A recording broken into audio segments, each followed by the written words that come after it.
Olá, eu sou Fernando Caldas e vamos começar a nossa reflexão.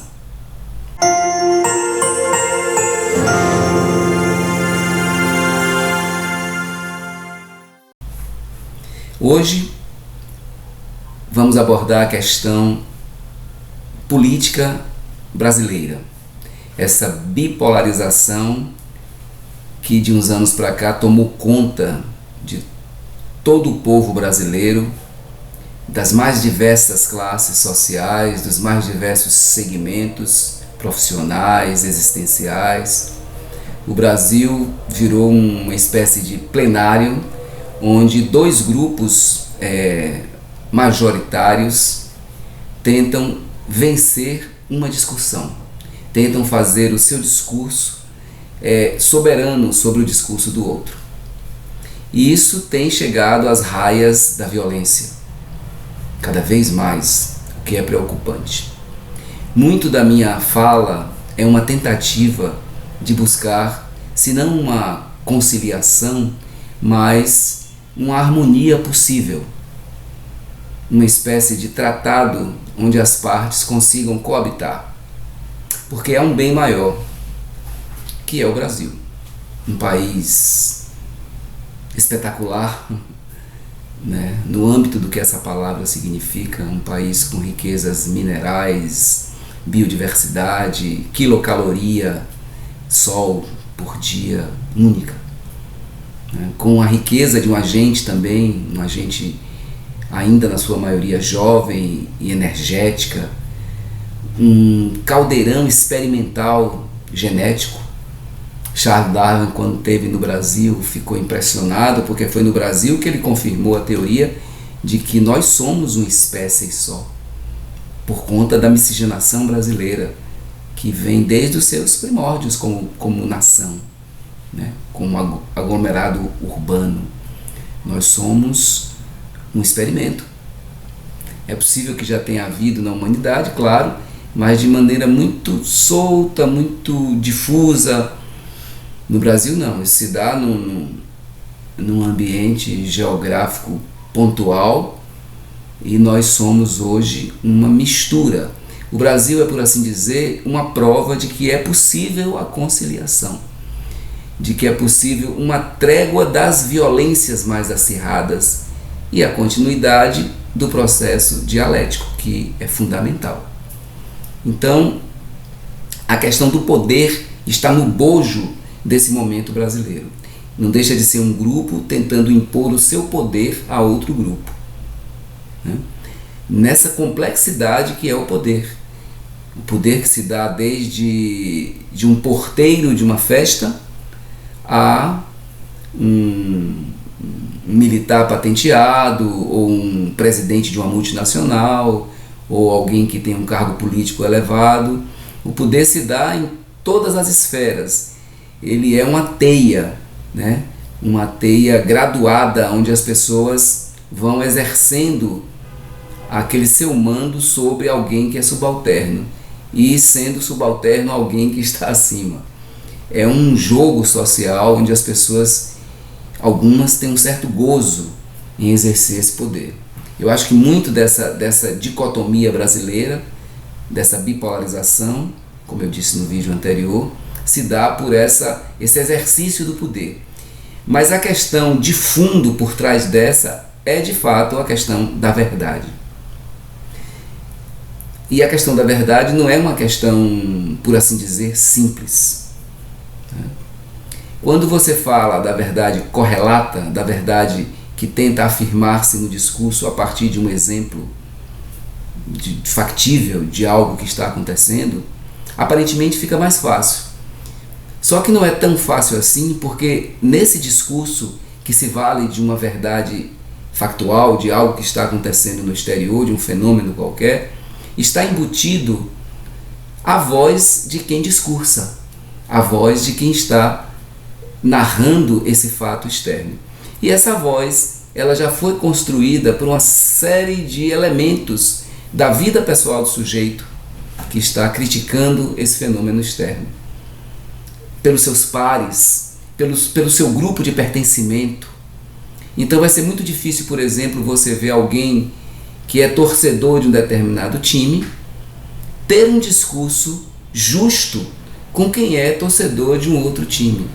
No campo dos esportes, do futebol mais propriamente, isso é aceitável e em alguns casos pode virar até piléria, pode virar motivo de humor e etc.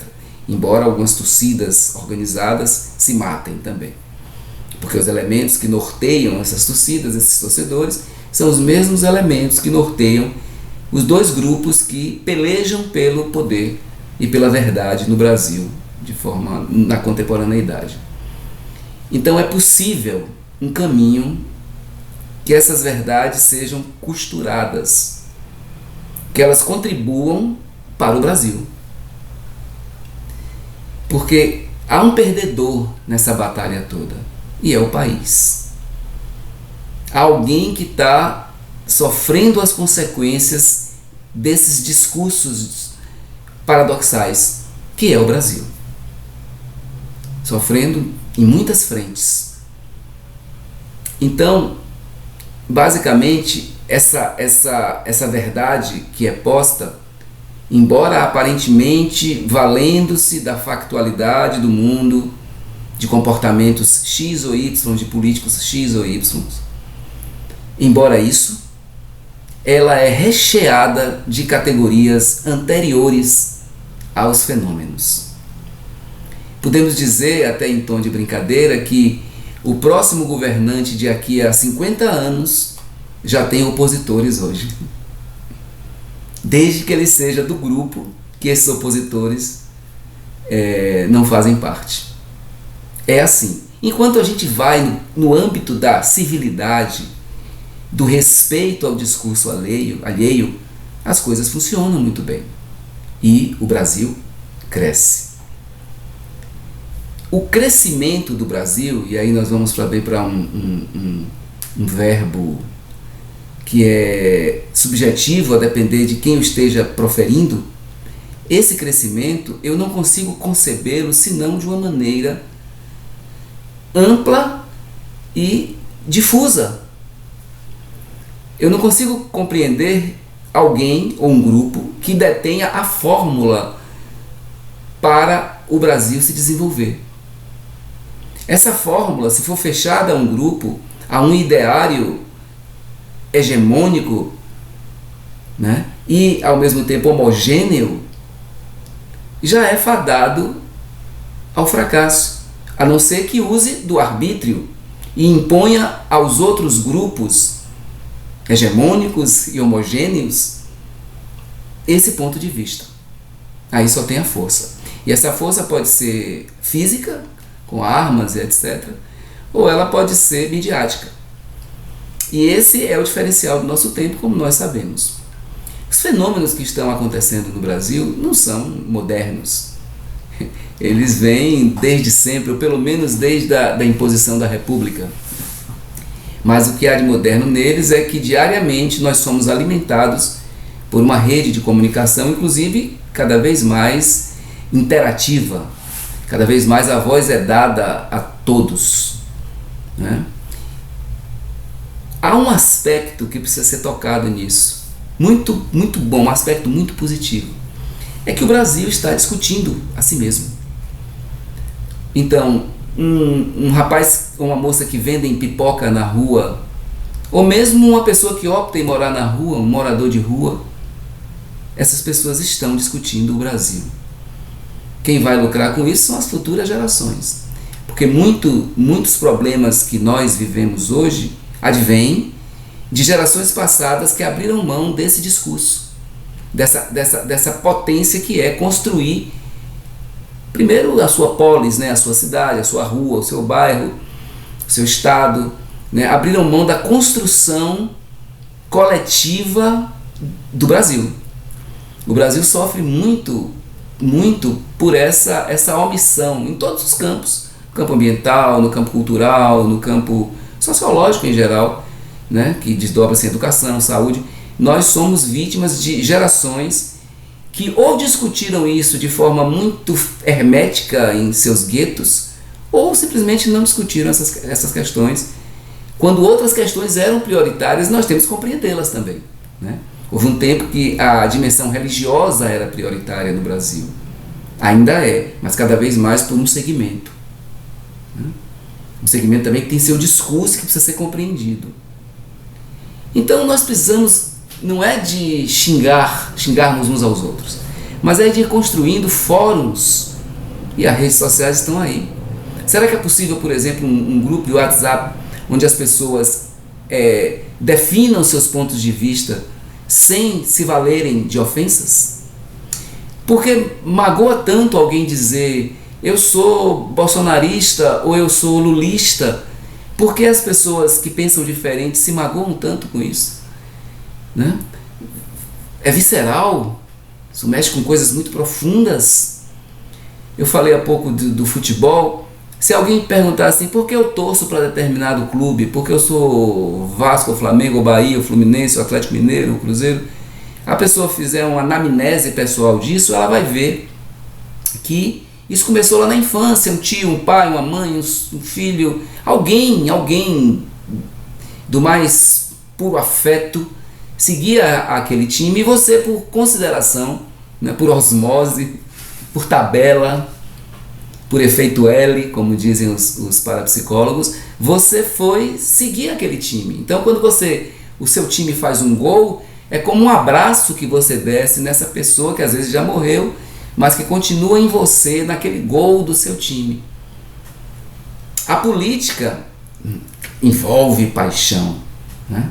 Mas ela não é futebol, ela não é basquetebol, voleibol, natação, né? Ela é a vida, a alma das atuais e das futuras gerações. Portanto, é fundamental esse momento brasileiro onde as pessoas, os moradores de rua, os pipoqueiros, os porteiros, os professores, os advogados, os médicos, os engenheiros estão discutindo política de uma forma muito primária ainda, porque está no campo só do símbolo, no campo das emoções, no desejo de que quem pense diferente morra. Né? Vejo pessoas dizendo que morra Bolsonaro, que morra Lula, mas é comunista, é nazista. E não há, e aí voltamos ao campo da verdade, não há evidências factuais, nem de que Lula seja comunista, nem de que Bolsonaro seja ditador, por exemplo. Não há essas evidências. O governo Bolsonaro, até aqui, tem sido coerente consigo mesmo. Bolsonaro não tem uma ação que seja contrária ao que ele sempre professou, né?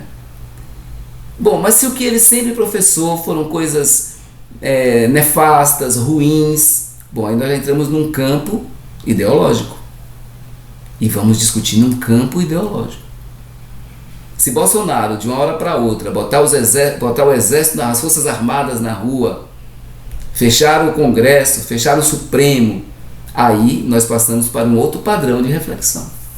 Se Lula fizer um acordo com a China e botar as tropas chinesas no Brasil e obrigar os salários a serem planificados e instituir uma república socialista brasileira, aí passaremos para um outro nível de discussão. No nível de discussão atual, taxar um de nazi-fascista e o outro de comunista é um discurso arbitrário e não corresponde à busca desse processo da verdade. A verdade não é relativa, mas ela é construída. E por muitas mãos, por muitos pontos de vista, por muita investigação, por muita investigação. Eu costumo colocar para os alunos um exemplo de 2 alunos que saíssem ao final da aula, ou 2 funcionários de empresa que saíssem ao final do expediente e sumissem, entrassem na mata da cidade e sumissem ali por horas. O senso comum vai dizer assim, eles devem estar namorando, por isso que eles andam muito juntos, devem estar indo para algum motel ou indo para o mato mesmo.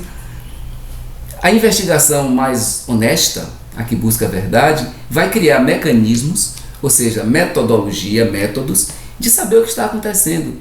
Até que descubra, por exemplo, que os 2 fazem parte de um grupo de pesquisa de aves que se encontra depois com outras pessoas na floresta e vão investigar as aves daquela região. Então, a hipótese lá do senso comum que eles tinham um caso amoroso ela é refutada. Só que o senso comum não investiga. Ela cria a hipótese e faz da hipótese lei. Esse é o grande arbítrio. Então, quando eu vejo pessoas discutirem hoje, por exemplo, o PT, ou discutir a direita, elas fazem isso baseadas nos conceitos do senso comum, sem investigarem as coisas como elas de fato estão acontecendo. Até segunda ordem, Lula e Bolsonaro são democratas, até que provem o contrário. Então a conversa tem que se dar num plano racional, por mais emotivos que nós sejamos, por questões pessoais, como eu disse, por um tio que era comunista, por um pai que era liberal, por mais que nós tenhamos essa influência.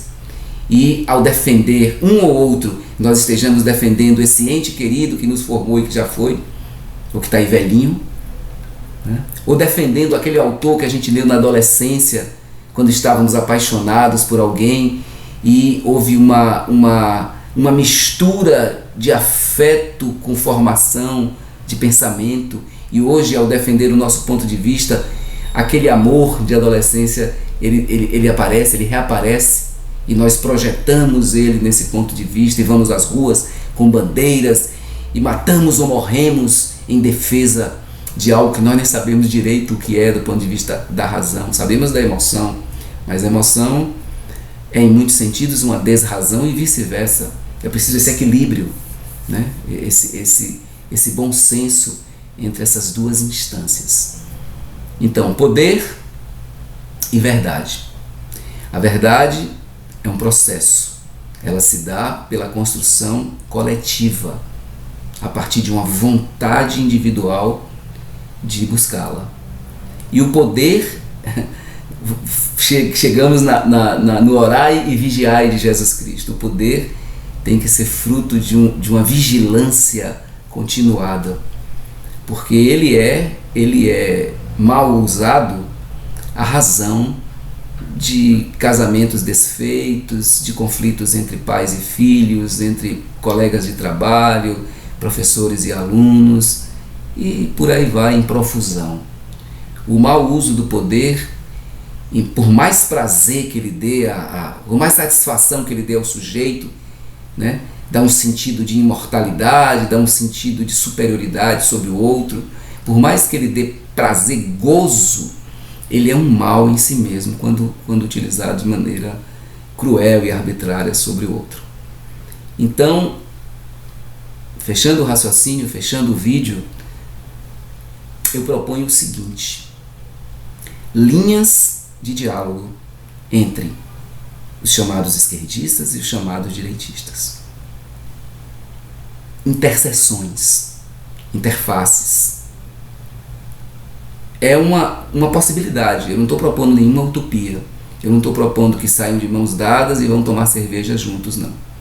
Eu estou propondo aprofundamentos. Eu estou propondo que os seguidores do pensamento de direita, que hoje estão alojados no governo Bolsonaro, eles leiam mais sobre pensamento de direita. Pesquisem, investiguem. Os que estão hoje ligados à esquerda, que estudem e aprofundem o pensamento de esquerda. Porque o conhecimento, estudar, aprofundar, é ir nos teóricos, naquelas pessoas que generosamente legaram o seu pensamento nos livros. Ir a esses amigos históricos e dialogar com eles. Passar o coração para a cabeça.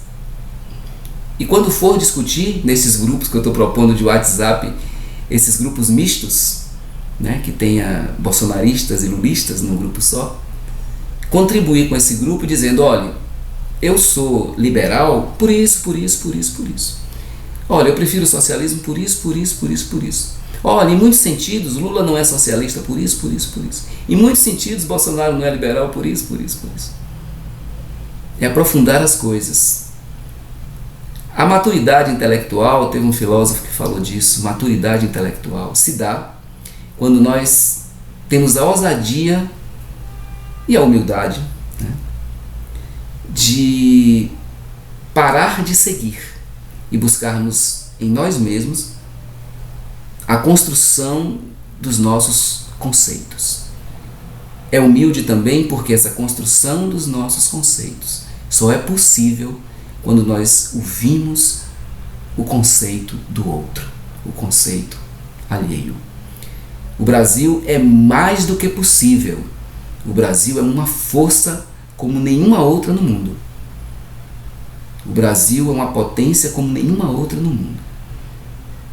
E o Brasil, para que as etapas sejam queimadas, para que ele dê certo num espaço de tempo mais curto, urge que o seu povo comece a criar pontes, comece a criar verdades coletivas que vão nascer dessa capacidade de entender que a verdade não é minha, não é sua, ela é plural.